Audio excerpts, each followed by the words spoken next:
Have you ever been watching National Geographic and thought to yourself, that thing's nuts would make a good pair of shoes? Or, I wish I could break every limb in its body. Well, not only does there exist a game for your unique brand of mental illness, there's one that'll satisfy your primal human desire to cause a mass extinction event. Monster Hunter Wilds is the newest ADHD certified entry into the Monster Hunter series. It's the dopamine optimized gameplay loop that you've been dreaming of. And a new entry means all new weapons and biological warfare.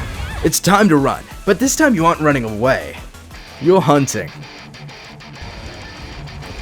Monster Hunter Wilds is a fast-paced slaughterhouse simulator, where you, against the better judgment of all conservationists, exterminate every animal in your vicinity for the crime of breathing your air. To do this, you can choose from an array of weapons, ranging from the blender to the fully automatic AK-47. Your discretion is what decides whether or not you'll be able to identify the bunch. And this game causes more neuron activation than a casino full of the elderly. And in my opinion, it's one of the funnest games I've ever played. As a member of the Hunters Guild, you're privy to a unique privilege, turning these wonders of nature into your tidy whities.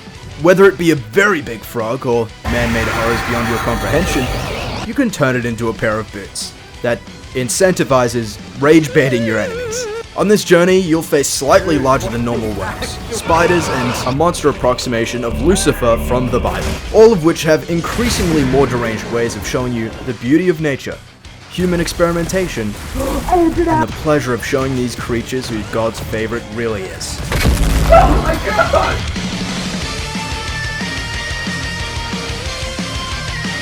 The innovation doesn't stop at our friendly new cast members. We actually have a Monster Hunter first. Spanning 5 diverse ecosystems of which you can tear apart one increasingly endangered species at a time. The story's a welcome addition, expanding the lore and focusing on a new land discovered in the Eastlands, aptly named the Forgotten Lands. And I have a lot to say about it, but you probably have higher priorities. These areas, or wilds, are where your hunts take place, and rapidly escalate. The environments are dynamic like you've never seen, each with their own natural disasters. There are whole seasons that render the environment a hostile post-nuclear wasteland. For example, in the Venezuelan oil reserves, there's a season where the entire habitat is spontaneously combusted. And in my very own homeland, there are sandstorms that bring slightly unusual amounts of lightning, and somewhat smaller than normal Australian wildlife. Your health bar simply isn't big enough to survive, and if you forget to feast on the remains of your enemies, you'll get the shit beat out of you. But don't worry, this game's a suburban dad's dream, because you can whip out your grill anywhere, even while you're actively being hunted in the River of Blood.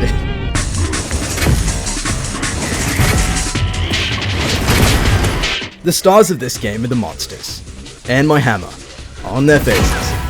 And you'll be presented with a series of toe-tickling and joy-inducing battles, where, after you're done fighting the weapon itself, you'll finally be privy to the joys of American engineering.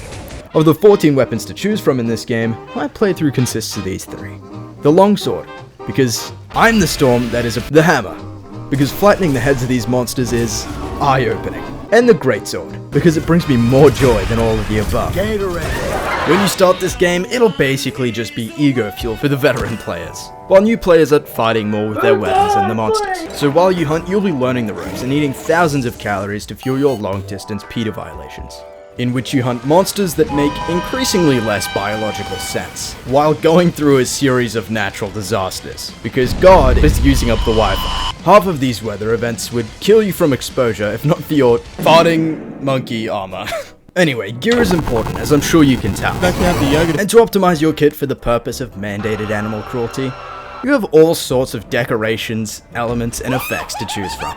I like to boost my attack as much as I can.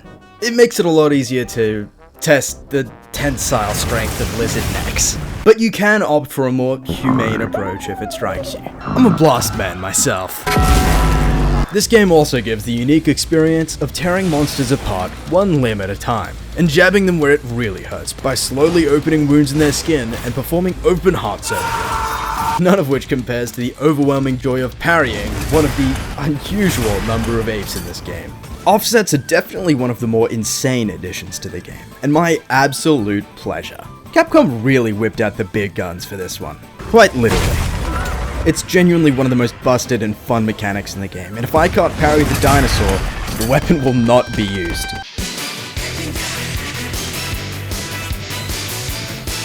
If you've spent any time in the frightful world of Monster Hunter, you know that your strength is directly correlated to how much massacre you partake in, and you're free to choose from any of the 240 craftable armor sets.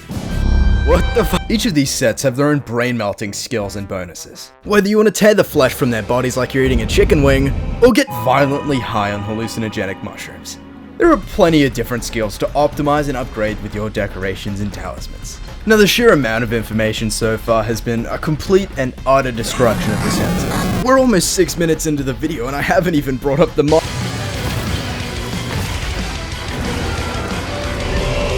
Wilds has a pretty unique approach to escalation. For example, there's a fight where you're up against the Rompopolo, a sentient oil-guzzling balloon who seems to be the dev's thinly veiled fetish, and after you beat it, you're promptly introduced to the literal lightning-bending drain, who instead of attacking you like a normal animal, will fire a railgun straight through your screen, and you can trust that the million volts aimed at your forehead will make you shit yourself.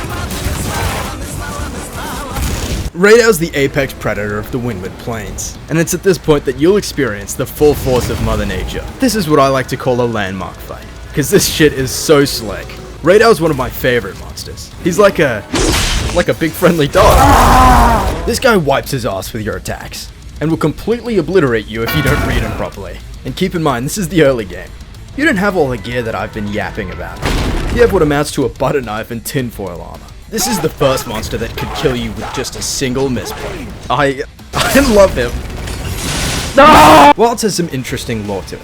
You see, these guys are test tube babies, and they're quite upset about it. I too would feel nothing but primal rage if my creator literally took my hog. And like most reckonings on humanity, we brought this upon ourselves. And amidst the weird number of tentacled monsters, spiders, and familiar faces, is the flagship. This is Arkveld, lovingly known as the White Rain, and he has beef with your ability to stand upright. Arkveld's an invention of the ancient Wyverians, and he desperately wants to experience real joy and the illusion of choice that humanity so clings to. And to do that, the only logical course of action is to cannibalize the whole local population. Naturally. And on that note, we may as well show it what it means to be alive by beating its head into the ground. And you need to make sure you end it before he locks in.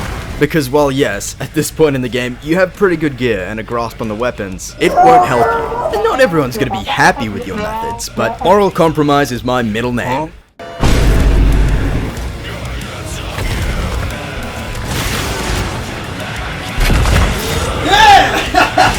Funnily enough, I just so happened to get enough materials from this single fight to craft an entire Arkveld set and longsword. Now, correct me if I'm stupid, but that seems pretty lucky. And after putting down the family dog, there's only one monster left. Zoshia is an entirely unique, man-made horror, and it literally toppled an entire ancient civilization. And we, a single human jacked up on 16 dead cows and 18 pounds of raw honey, are going to kill it. What's funny about this thing is that it doesn't want to kill you specifically, it just craves violence of any kind. And the prospect of exotic food sounds great after a few thousand years of doing literally jack shit. And clearly this thing has had a lot of time to think about how it wanted to tear you apart.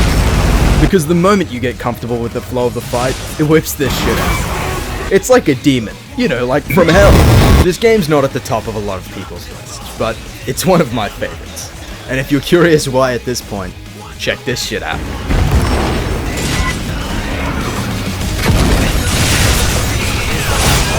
Yeah! Yeah! And after all this, I don't have to spell it out for you. This game isn't even close to finished.